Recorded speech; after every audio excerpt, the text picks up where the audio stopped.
জান্নাতুল উলুম হাফিজিয়া মাদ্রাসায় অমুক সময় অমুক দিন তুমি একদিন বসে অমুক বক্তার বয়ান শুনছিলা, একবার সুবহানাল্লাহ বলছিলা। কারণ হাদিসের মধ্যে পাওয়া যায় আমরা তো বড় ভাগ্যবান, একবার সুবহানাল্লাহ পড়লে একটা জান্নাতে বাড়ি হয়ে যায়।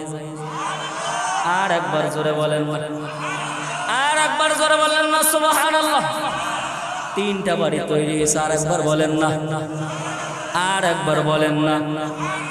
আমার আল্লাহ বলে শুধু জান্নাতে বাড়ি তৈরি হয় না, আমার রাসূল বলেন একবার সুবহানাল্লাহ বললে তার নামে নামে একটা জান্নাতের ফলের গাছ তৈরি হয়ে যায়। এখনো মরি নাই, জীবিত জিন্দা, কথা বলেন ঠিক কিনা? কিন্তু আপনার আর আমার নামে একটা সুবহানাল্লাহ বললাম, আল্লাহ রাসূলের হাদিস ভাষ্য অনুযায়ী আল্লাহর রাসূল যদি মিথ্যা না বলে তাহলে আমরা একটা সুবহানাল্লাহ বললাম।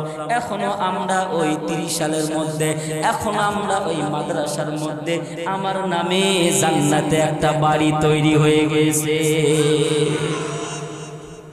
তাহলে এখনো মরি নাই, কিন্তু আমাদের নামে জান্নাতে বাড়ি তৈরি হয়ে গেছে। কথা বলেন ঠিক কি?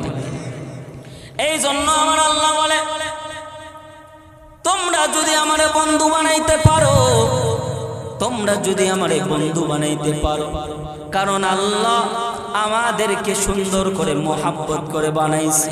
কেন বানাইছি? শুধু আল্লাহর গোলামি করার জন্য।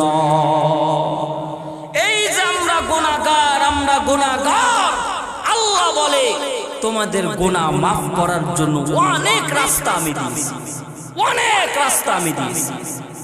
কারণ এমন একটা এটা মজলিস, এই মজলিসের মধ্যে বান্দা আসলে আর বসলেই গুনাহ মাফ। জোরে বলে না, আসলেই আর গুনাহ যদি মাফ হয়, কেমনে মাফ হয়? কারণ আল্লাহ রাসূল বলে এই ময়দানটা হলো একটা জান্নাতি ময়দান।